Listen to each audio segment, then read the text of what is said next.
안녕하세요. 저는 올해 들어 15년차 주부가 된 여자입니다. 요즘 시대에도 부모님께 차별을 당하며 살아가시는 분들이 계신가요? 저는 남아선호 사상이나 장남이 최고라며 다른 자식들 차별하는 게 조선시대에만 있는 일인 줄 알았어요. 아무래도 시대가 많이 바뀌었고 생각하는 것들도 많이 바뀌어서 10월드는 옛말인 줄 알았거든요. 제 주변 친구들도 10월드 없이 친부모님처럼 같이 쇼핑도 하고 여행도 가면서 가깝게 지낸다고 하는데 왜 하필 저희 시부모님만 아직도 조선시대에 머물고 계실까요? 맞아요. 오늘 제가 이렇게 사연을 쓰게 된 이유도 차별이 심하신 시부모님 이야기를 하기 위해서예요. 저희 시댁은 아들만 셋씩이나 있는 집안이에요. 그 중에서도 저희 남편은 늦둥이까지는 아니고 형들과 나이 차이가 조금 있는 막내였어요. 보통 부모님들은 함께 있을 수 있는 시간이 비교적 짧은 막내를 더 이뻐하잖아요. 하지만 저희 시부모님은 둘째와 막내는 거들떠보지 않고 오로지 장남만 이뻐하세요. 늘 장남이 최고다, 장남밖에 없다는 말을 달고 다니죠.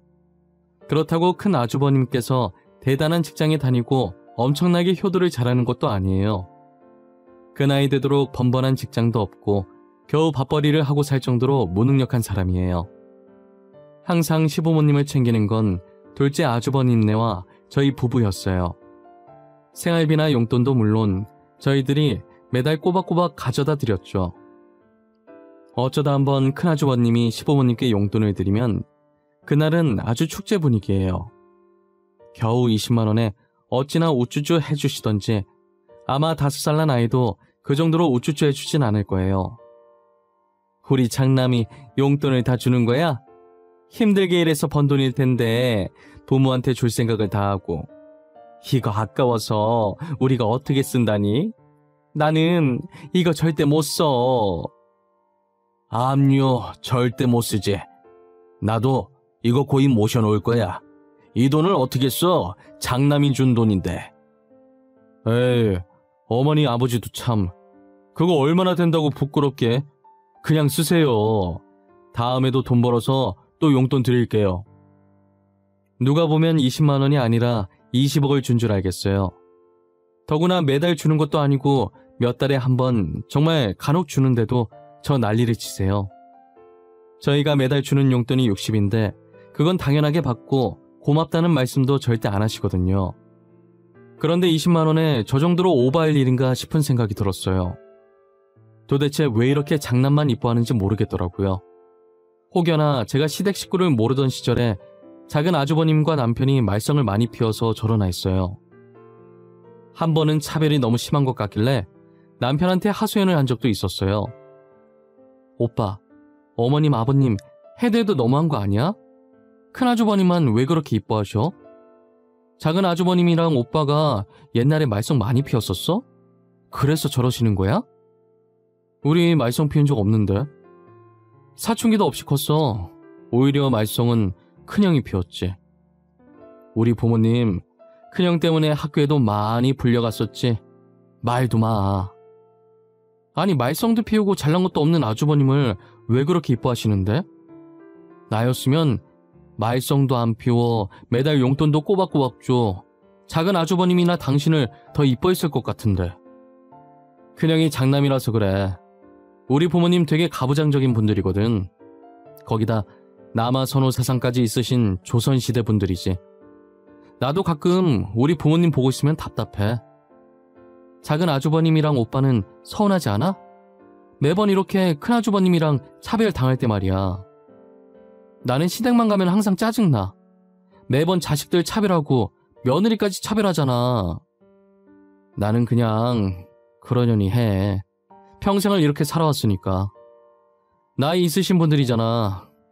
명절 아니면 갈 일 없을 텐데 조금만 참아줘. 그래도 부모님 덕분에 생활력 하나는 끝내주게 컸어. 시부모님께서는 남편이 말한 그대로 가부장적인 데다가 남아선호 사상까지 가지고 있으신 조선시대 사람 뺨치는 마인드를 소유하신 분들이셨어요.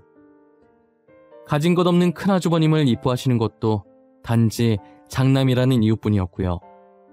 둘째 아주버님과 남편은 태어날 때부터 지금까지 쭉 이렇게 차별을 당하며 살아서 그런지 무념무상인 상태로 전혀 불평불만을 가지지 않더라고요. 늘 차별받으며 살아오다 보니 학창시절 용돈 같은 것도 만약에 큰형님한테 5만 원 주면 작은 아주버님과 남편에겐 5천 원씩 주고 그러니까 남들보다 아르바이트를 일찍 시작했대요. 사회생활 일찍 해봤고 덕분에 생활력이 강해졌다고 긍정적으로 생각하더라고요. 이걸 좋아해야 하나 말아야 하나 싶은데 남편이 너무 해맑게 웃으면서 말하니 좋은 게 좋다고 저도 그냥 웃고 넘겼어요. 남편은 시부모님이 간혹 잘해주시면 자신들한테 부탁할 게 있나 싶을 정도래요. 오히려 지금처럼 아무 간섭 안 하는 게 더 편하다고 하더라고요. 저는 명절 때만 시부모님을 잠깐 보는 거긴 하지만 그 잠깐도 너무 싫었어요. 시부모님은 자신들이 배 아파 낳은 자식도 차별하는데 며느리라고 차별하지 않는다는 법이 없었죠. 당연히 둘째 형님과 저도 똑같이 차별을 당하고 있었어요. 끼리끼리라는 말이 있듯이 큰형님도 큰아주버님처럼 가진 것 없고 할 줄 아는 것 없는 사람이에요. 하지만 저희 시부모님은 큰며느리라고 큰형님을 큰아주머니만큼이나 끔찍히 아끼세요. 둘째 형님과 저는 명절 전날부터 시댁에 와서 음식을 준비하느라 바삐 움직이는데 큰형님은 명절 당일 잠을 늘어지게 자고 느지막이 시댁에 발을 들여요. 그리고 얄밉게 저희한테 대충 손짓으로 인사하고 저희가 만들어 놓은 음식을 집어먹기 바쁘죠. 저는 그 모습을 볼 때마다 속에서 화가 들끓지만 작은 형님은 착해서 웃고만 있어요. 형님은 큰형님이 저러는 거 화 안 나세요?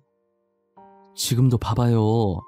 음식은 동서들이 다 하고 자기는 느지막이 와서 음식이나 집어먹고 우리만 이 집 며느리인가?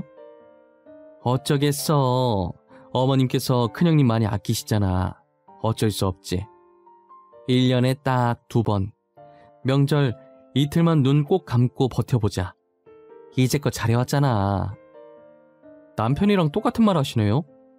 저희 남편도 명절만 좀 참아달라고 하던데. 형님은 저 없을 때 어떻게 했어요? 이 많은 걸 설마 형님 혼자 다 했어요? 아무래도 그랬겠지? 내가 제일 먼저 결혼해서 당연히 혼자 했던 거라 형님이 있으나 없으나 달라질 건 없었어. 대신 동서가 들어오면서 내가 조금 편해지긴 했지. 진짜 이 많은 걸 형님 혼자 하셨단 말이에요? 지금 이렇게 2명이서 해도 힘든걸? 형님도 대단하세요. 저 같았으면 앞치마 벗고 뛰쳐나갔어요. 그래도 우리 남편이 나한테 잘하니까 겨우 2번 보는 시부모님 때문에 이혼할 순 없잖아. 그냥 한 귀로 듣고 흘리면서 대충 웃어주면서 참는 거지. 아마 동서도 적응되면 신경 안 쓰일 거야. 작은 형님은 명절만 잠깐 버티면 된다면서 저희 남편과 똑같은 말을 했어요. 저 빼고 다 착해서 시부모님이 차별을 해도 자신들이 참으면 된다고 웃어 넘겼어요. 저만 혼자 속에서 열불이 끓어오르고 있는 거죠. 이대로 있다간 언제 한 번은 정말 제대로 터지겠다는 생각이 들었어요. 큰형님은 이런 저의 마음을 아는지 모르는지 계속 저희 앞에 알짱거리면서 손가락으로 튀김이나 전을 뒤적거리면서 주워 먹고 있었어요. 앞에 있는 거 아무거나 주워 먹으면 될 걸 굳이 또 뒤적이면서 고르는데 얼마나 화가 나던지요. 저희가 전 같은 건 전날에 구워두는데 튀김은 시간 지나면 눅눅해져서 당일 오전에 튀긴단 말이에요. 오전에 일찍 일어나 어제 하루 종일 음식 준비한다고 피곤한 몸 이끌고 튀김을 튀기고 있는데 자기 집에서 늦게까지 자고 온 형님이 저러고 있으니 갑자기 짜증이 올라왔어요. 저는 일부러 큰형님 앞에서 튀김을 집던 집게를 탁 소리 나게 힘껏 내려놨어요. 거의 던졌다고 볼 수 있을 만큼 신경질적으로 내려놓았죠. 옆에서 큰형님이 먹은 튀김 채우고 있던 작은 형님은 놀라서 움찔거리고 큰형님도 전을 집으려던 손을 멈추고 동서들 고생하는데 자기는 제기라도 닦아줘야겠다며 거실로 슬금슬금 나가시더라고요. 제기 닦는 일이 별로 어려운 일은 아니지만 뭐라도 한다고 하니 화를 조금 가라앉혔어요. 저는 당연히 형님이 제기를 닦는 줄 알고 튀김을 마저 튀겼죠. 그런데 웬걸 튀김을 다 튀기고 거실로 나가니까 제기를 시어머니께서 닦고 있는 거예요. 제기를 닦고 있는 시어머니와 깨끗해진 제기를 옮기는 시아버지, 그리고 소파에 앉아 TV를 보며 웃는 큰아주버님과 큰형님. 제 눈앞에 펼쳐진 이 그림이 맞는 건가요? 잘못돼도 한참 잘못된 그림 아닌가요? 어디서부터 잘못됐길래 이런 상황이 펼쳐지게 된 것일까요? 분명 제기를 닦겠다고 거실로 나갔던 큰형님은 어느새 소파에 앉아서 개그 프로그램을 켜놓고 배꼽 잡으며 웃고 있고, 며느리 대신 시부모님이 제기를 닦고 있는 어처구니 없는 이 상황 말이에요. 저만 지금 이해가 안 되나 싶어서 얼빠져 있는데, 저를 뒤따라 나오던 작은 형님도 그 모습을 보고선 한숨을 한번 내쉬더니 그럴 줄 알았다는 듯 고개만 좌우로 흔드시더라고요. 어머님, 아버님, 지금 뭐하고 계시는 거예요? 왜 제기를 두 분이서 닦고 계세요? 너는 막내가 돼서 어디 손이인 큰형님한테 제기 닦으라고 시켜? 차라리 나한테 닦으라고 하지 그랬니? 음식 하나 한다고 그렇게 유세를 떨어? 큰형님이 그래요? 제가 시켰다고요? 저 큰형님한테 제기 닦으라고 시킨 적 없어요. 큰형님이 알아서 제기 닦겠다고 거실로 나간 거지. 큰형님, 제 말이 틀려요? 막내야, 그만하거라. 며느리가 시애미한테 따박따박 말대답하는 거 보기 좋지 않구나. 그리고 어디 손아래 사람이 손위 사람한테 화를 내나? 아유, 좋은 날 다들 왜 이러실까. 다들 그만하세요. 간만에 가족끼리 모였는데. 동서, 일하느라 힘들었지? 나랑 같이 방에 들어가자, 응? 저는 이왕 말 시작한 거 그간 쌓였던 것들 다 토해내고 싶었는데 작은 형님이 말리셔서 참았어요. 시어머니는 작은 형님 손에 이끌려 방으로 들어가는 제게 삿대질하며 싸가지가 없다면서 어디서 버르장머리 없이 막내가 큰 소리 치냐며 막말을 해댔어요. 와중에 큰형님은 시부모님 옆에 꼭 붙어서 화풀나며 시어머니 어깨를 주물러드리고 자기 잘못이라면서 시어머니 손에 들린 행주를 뺏어들어 제기를 닦는 신용하더라고요. 때리는 시어머니보다 말리는 신우가 더 밉다고 시부모님과 큰형님을 보니 딱 그 짝이었어요. 저는 작은 형님과 방에 들어와서도 분이 풀리지 않았어요. 작은 형님과 저는 번듯한 직장에 다니고 있고 작은 아주버님과 남편도 대기업에 다니고 있고 저 두 사람보다 훨씬 시부모님한테 잘하는데 왜 저희가 이런 신세를 살고 있는지 모르겠어요. 큰아주버님을 너무 오냐오냐 키워서 그런지 여전히 혼자서는 자기 앞가림도 잘 못하시고 시부모님 도움 없인 살 수 없는 사람이에요. 직장도 중소기업보다 못한 곳에 가서 월급 적게 받고 생활비 다 떨어지면 시부모님께 용돈도 받아요. 이제 곧 있으면 40대가 되는데 아직도 부모님 용돈을 받는다는 게 말이 되나요? 아마 그 돈도 다 저희가 주는 생활비랑 용돈에서 나가는 걸 거예요. 그리고 저희 큰형님도 큰 아주버님과 별반 다를 바 없었죠.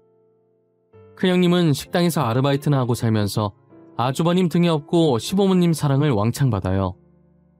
시어머니는 저희가 회사에서 편히 앉아서 일할 때 큰형님은 힘들게 식당에서 일한다면서 명절엔 저희에게 일을 시키고 큰형님에겐 힘들었으니 쉬라고 하세요. 솔직히 사회에 나가면 잘난 사람들한테 치여서 기도 못 필 사람들이거든요. 그런데 여기서만큼은 어깨 피고 다닐 수 있으니 얼마나 명절이 기다려지겠어요. 작은 형님은 방문을 닫더니 저더러 불쌍하니까 하루라도 대접받는 기분 만끽하게 냅두라고 자신도 그런 마음으로 살고 있다고 저한테도 그런 마음으로 살라고 했죠. 동서, 우리가 참아주자. 다르게 생각하면 아주버님이랑 형님도 불쌍하잖아. 아주버님은 월급이 적어서 아직까지 부모님한테 용돈 받지, 형님은 아르바이트 하시지. 보면 짠해. 그렇게 말씀하시니까 그렇긴 하네요. 저희는 안정적인 직장에 월급도 따박따박 받으니까. 여기 아니면 어깨 피고 다닐 곳도 없어. 그러니까 우리가 그냥 넘어가자. 그리고 괜히 좋은 날 핏대 세우며 싸워봤자 시끄럽기만 하지 좋을 것 없어. 작은 형님 말처럼 저도 그렇게 생각하니 화가 난다기보다 오히려 큰형님 내가 안타까워졌어요. 시끄러웠던 명절이 지나고 그 뒤로 2년간 시부모님이 차별하셔도 꾹 참았어요. 그러다 저는 임신을 하게 됐고 남편을 쏙 빼닮은 귀여운 딸을 낳았어요. 작은 형님네는 딩코족이라 아이를 낳지 않았고 큰 형님네는 2살 터울인 딸과 아들을 키우고 있었어요. 저는 시부모님께서 남아선호 사상이라고 들었는데 큰 형님네 딸을 아들 못지않게 이뻐하시더라고요. 그래서 저는 어린 손자들은 차별을 안 하시는 줄 알았었어요. 하지만 제 예상은 완전히 빗나갔고 그저 큰아주버님 핏줄이라서 이뻐했던 것이었어요. 시부모님은 제가 딸을 낳았다고 하자 아들이 아니라는 것에 상당히 실망하셨고 제 딸을 보고 싶어 하지도 안아보고 싶어 하지도 않으셨어요. 명절에 제가 아이를 데리고 가도 본체만체 하시고 큰형님네 아이들 놀아주기 바쁘셨죠. 원래 차별이 심한 분들이시라는 건 알았지만 어린 아이한테까지도 그럴 줄은 몰랐어요. 아이들은 성인보다 더 상처를 잘 받고 심하면 트라우마까지 생길 수 있는데 말이에요. 아이들도 어려서 말은 잘 못하지만 누가 자신을 좋아하고 싫어하는지 다 느끼고 있어요. 그래서 저희 딸은 할머니 집 가자고 하면 안 가려고 드러누워서 울고불고 난동을 피웠죠. 시부모님은 저희 딸이 초등학교 들어갈 때쯤 드디어 관심을 주시는가 했어요. 이제 초등학교 들어갈 나이 아니냐며 어느 학교 갈지 정했냐고 물어보셨죠. 주영이 내년에 초등학교 들어가지? 어디 학교 들어갈지 정했니? 지금부터 천천히 준비해야 할 때 아닌가? 아직까지 확실히 정해진 건 없는데 집이랑 가까운 초등학교 가지 않을까 싶어요. 저희가 등하교 시킬 수 있는 곳으로요. 아마 땡땡 초등학교에 갈 확률이 높을 것 같아요. 땡땡 초등학교? 거기를 보낸다고? 안 된다. 거기는 절대 안 돼. 차라리 세모 초등학교는 어떠니? 거기도 너네 집이랑 가까워서 괜찮을 것 같은데. 왜 그러세요? 땡땡 초등학교에 가면 안 되는 이유라도 있어요? 거리로 따지자면 땡땡 초등학교가 더 가까운걸요. 그 학교 시영이가 가기로 했다. 그러니까 주영이는 다른 학교 보내. 괜히 같은 학교 가서 비교당하면 어쩌니. 우리 시영이가 더 잘하면 주영이가 창피당할 것 아니니. 시어머니는 저희 딸이 좋아져서 관심을 가지는 게 아니었어요. 큰형님네 아들과 동갑인 저희 딸이 큰형님네 아들과 같은 학교에 가게 될까봐 걱정된 것이었어요. 당연히 큰형님네 아들이 저희 딸보다 더 공부 잘할 거라고 생각하고 계셨고 성적으로 비교당하면 얼마나 쪽팔린 일이냐고 그러시더라고요. 그 말을 가만히 듣고 있는데 어찌나 어처구니가 없던지요. 저는 아랑곳하지 않고 원래 보내려고 했던 학교에 보냈어요. 그렇게 저희 딸과 큰형님네 아들이 같은 학교에 입학을 하게 됐어요. 운명의 장난 같게도 저희 딸과 큰형님네 아들이 같은 반에 들어가게 된 거예요. 시부모님에게 사랑을 받던 조카는 버릇이 나빴는데 집에서 하던 대로 학교에서도 딸을 괴롭혔었나 봐요. 그런데 저희 딸은 당한 게 한두 번이 아닌지라 자신에게 어떻게 하든 조카를 다 무시했다더라고요. 딸을 이용해서 자신이 센 사람임을 증명하고 친구를 사귀려고 했는데 오히려 딸이 조카를 무시하고 다니면서 친구들이 멋있다고 말 걸고 그랬대요. 졸지에 조카는 낙동강 오리알 신세가 되었고 자존심은 있어서 저희 딸에게 같이 놀자고 말도 못했죠. 그게 큰형님 귀에 들어갔고 큰형님은 하소연하듯 시부모님께 말한 거예요. 너는 애 가정교육을 어떻게 시키는 거냐? 도대체 어떻게 시켰길래 나쁜 버릇을 들인 거냐고. 못된 짓은 빨리 배운다더니 네 딸이 학교에서 우리 손자 왕따 시킨다면서? 저희 딸이 시영이를 왕따 시킨다고요? 아니에요. 무슨 소리를 하시는 거예요? 어디서 뭘 듣고 이러시는 건지는 모르겠지만 오히려 시영이가 저희 딸 괴롭히고 다닌다고요. 시영이한테 직접 들었는데 그럼 우리 손주가 거짓말 했다는 거니? 니네 딸이 왕따 시킨다고 애가 아주 울고불고 난리도 아니야. 시영이가 직접 말했다고요? 어머님, 아니에요. 절대 아니에요. 그 반대 상황이라고요. 시영이가 학교에서 저희 딸 괴롭히고 다녔다니까요? 내가 이 사달 날 줄 알았어. 그래서 같은 학교 보내지 말라고 했던 건데 결국 일을 치는구나. 하긴 엄마 닮았으니 성질이 드셀 수밖에 없지. 시어머니는 제 말을 들으려고 하지도 않고 조카 말만 듣고 저와 딸아이를 나무랐어요. 계속 아니라고 해봤자 제 말은 믿어주지 않을 걸 알아서 이제 그냥 해탈의 경지에 이르렀어요. 옆에서 듣고 있던 딸아이도 자신이 피해자라며 억울해하긴 마찬가지였어요. 딸아이가 다음날 학교에 갔더니 조카가 자신을 보자마자 메롱을 했다는 거예요. 메롱하는 조카를 보고 딸은 제가 조카 때문에 시어머니께 혼나던 게 생각이 나서 잠시 울컥했는데 괜히 조카에게 한 방 먹이려다가 제가 더 혼날까봐 참았다고 하더라고요. 대신 코를 납작하게 하고 싶어서 공부를 엄청나게 열심히 했대요. 첫 성적표를 받았는데 딸아이가 반에서 1등을 하고 전교에서는 3등을 했더라고요. 조카는 어떻게 됐냐고 물어봤더니 딸이 손으로 입을 막으면서 웃더니 반에서 3등을 했다는 거예요. 제가 그래도 잘했네 라고 했더니 아니라고 뒤에서 3등이라면서 배꼽 잡고 웃더라고요. 솔직히 저도 뒤에서 3등이라는 말에 푹 하고 웃었다가 그래도 할머니 집 가면 그 얘기 꺼냈다간 혼나니까 입 조심하고 그 얘기가 다른 사람 통해서 밖으로 나오게 되더라도 절대 웃지 말라고 했어요. 조카는 자신의 성적을 보고 충격을 받았는지 학교에서 공부를 엄청 열심히 한다더라고요. 정말 열심히 했는지 다음 시험에는 전교 20등 했다는 거예요.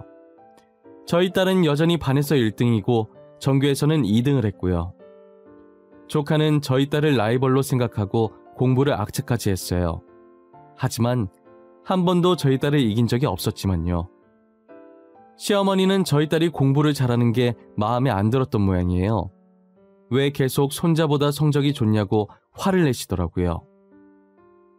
주영이 너 일부러 그러는 거냐? 우리 시영이 괴롭히려고 일부러 이러는 거냐고? 왜 계속 너가 반에서 1등인 거야? 어? 시영이가 저희 딸보다 공부 못하는 걸 왜 저희한테 따지세요?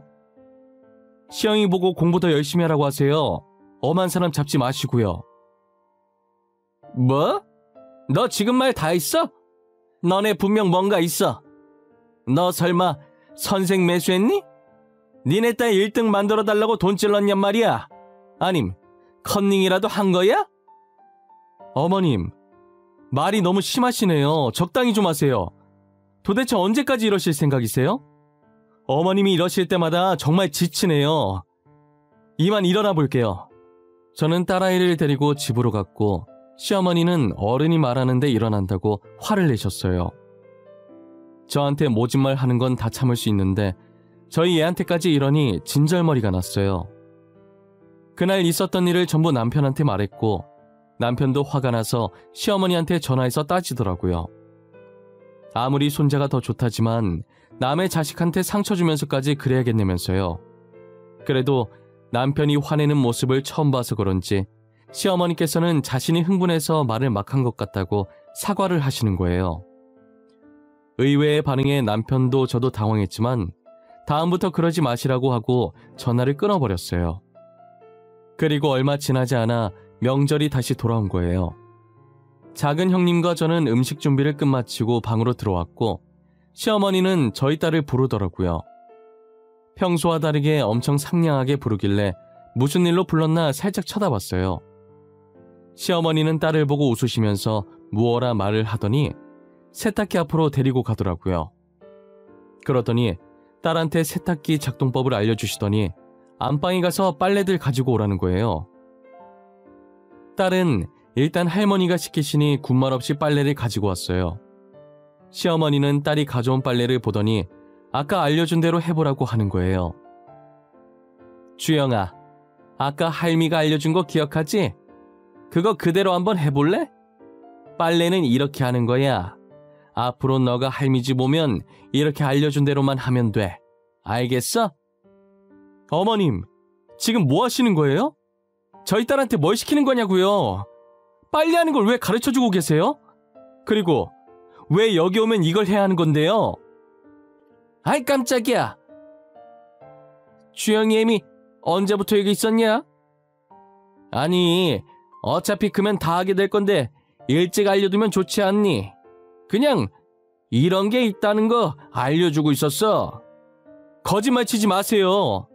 어머님이 좋은 의도로 알려주셨겠어요? 퍽이나요. 저희 딸 부려먹으려고 가르치시는 거잖아요. 주영이 이제 겨우 8살이에요. 예, 누가 보면 내가 못된 거 가르치는 줄 알겠어? 집안일 좀 가르치는 게 그렇게 잘못했니? 내가 애를 잡아먹기를 했어? 뭘 했어? 겨우 빨래 설거지 가르쳤어. 그럼 큰형님네 딸한테도 알려주셨어요? 아니잖아요. 저희 딸한테만 이러는 거잖아요. 시어머니가 아직 어린 저희 딸에게 벌써부터 집안일을 시키려고 하는 거예요. 학교 생활이나 성적으로 화내는 거 다 참을 수 있었어요. 하지만 이건 시어머니께서 도가 지나친 것 아닌가요? 초등학교 입학한 지 이제 겨우 반년 조금 지난 애한테 집안일이라뇨. 시어머니는 어차피 커서 해야 할 거 미리 알려주는 것뿐이라고 했지만 큰형님 딸한테는 집안일 가르친 적 단 한 번도 없었어요. 시어머니 말대로라면 큰형님 딸한테도 알려줘야 하는 게 맞지 않나요? 저는 결국 못 참고 시어머니께 소리를 질렀고 제 목소리에 다들 이쪽으로 몰려들더라고요. 딸은 무서워서 제게 달려와 제 다리만 붙잡고 뒤에 숨어 있었고 남편은 무슨 일이냐고 물었어요. 저는 남편에게 전부 다 말했고 남편도 더 이상 못 참겠는지 시어머니한테 소리를 지르더라고요. 차별하는 건 우리면 족하지 않냐고 왜 어린애까지 건드냐고 하면서요. 다시는 시댁과 연락하지 않겠다고 생활비도 용돈도 주지 않을 거라고 하면서 남편은 저와 딸을 데리고 시댁에서 나왔어요. 저희는 정말 시댁과 연을 끊고 지냈으며 생활비도 일체 주지 않았어요. 그렇게 몇 년이라는 시간이 흘렀고 둘째 형님과는 연락을 하고 지내서 간간히 시댁 소식을 듣긴 했어요. 지금 시댁도 그렇고 큰형님도 그렇고 큰 아주머님 때문에 제정신이 아니라고 하는 거예요. 할 줄 아는 것도 없고 가진 것도 없는 양반이 헛바람이 들어서 갑자기 사업을 하겠다고 날뛰었고 시부모님은 장남하고 싶은 거 다 해봐야 한다면서 있는 돈 없는 돈 다 끌어서 줬나 봐요. 큰아주버님께 헛바람 넣은 게 큰아주버님 친구분이셨고 돈만 주면 알아서 다 해주겠다는 말만 믿었는데 결국은 친구한테 사기당해서 그 돈을 다 날려먹었다나 봐요. 시부모님이 큰아주버님께 준 돈에 갯돈도 포함되어 있었나 봐요. 그래서 급한 대로 시댁을 팔고 갯돈 채워놓고 시부모님은 월세로 이사를 갔다더라고요. 게다가 큰아주버님이 큰돈 만져보겠다고 형님 몰래 집을 담보로 대출받아서 집은 경매로 넘어갔고 오갈 곳 없어지자 시부모님께 빌부터 산다고 하더라고요. 그렇게 애지중지 여기던 큰아주버님이 사고를 치고 다니고 결국 고생하는 건 시부모님이었어요. 큰아주버님이 사고를 치고 당연히 스트레스 받은 건 작은 아주버님네였어요. 시부모님은 큰아주버님이 친 사고를 작은 아주버님 보고 수습해달라고 하신 거예요. 작은 아주버님과 작은 형님은 정말 온순하고 착하신 분들이었어요. 저와 남편은 건들지만 않으면 괜찮지만 조금이라도 건들면 욱하는 성격이었거든요. 그래서 시부모님께 할 말 다 하고 그랬는데 작은 아주버님네는 싫은 소리 절대 못하세요. 그런데 이번 일은 작은 아주머님네가 봐도 경우가 아니었던 거죠. 사고는 형이 쳤는데 수습은 동생 보고 하라니 이게 무슨 상황인가요? 한두 살 먹은 어린애도 아니고 그렇다고 감당 가능할 자그마한 사고가 터진 것도 아니니 말이에요. 작은 아주머님은 처음으로 시부모님 부탁을 거절했다더라고요. 그랬더니 시부모님이 작은 아주머님네 찾아가서 돈 달라고 행패 부리고 말이 아니었다고 하는 거예요. 결국 이대로는 안 되겠다 싶어서 작은 아주머님네도 시댁과 연을 끊어버리고 이사를 갔다고 하더라고요. 계속 연락이 와서 전화번호를 바꿀까 하다가 일 때문에 바꾸진 못하고 시댁 식구들을 차단했대요. 그리고 저도 몰랐는데 제가 잠시 친구랑 놀러 갔을 때 시부모님이 저희 집에도 찾아왔었다더라고요. 누군가 문을 부서져라 두드리길래 남편이 인터폰으로 확인했는데 시부모님이어서 어이가 없었대요. 철판을 얼마나 깔았길래 저희 집에 다 오냐고 하면서요. 당연히 남편은 집에 아무도 없는 척을 했고 하도 시끄럽게 문을 두드리고 소리 지르니 주민들이 신고해서 시부모님은 경찰에 끌려나갔다더라고요. 작은 아주버님네도 저희도 이젠 시부모님이라고 하면 정말 치가 떨려요. 저희 딸한테 한 행동을 생각하면 우연이라도 마주치고 싶지 않아요.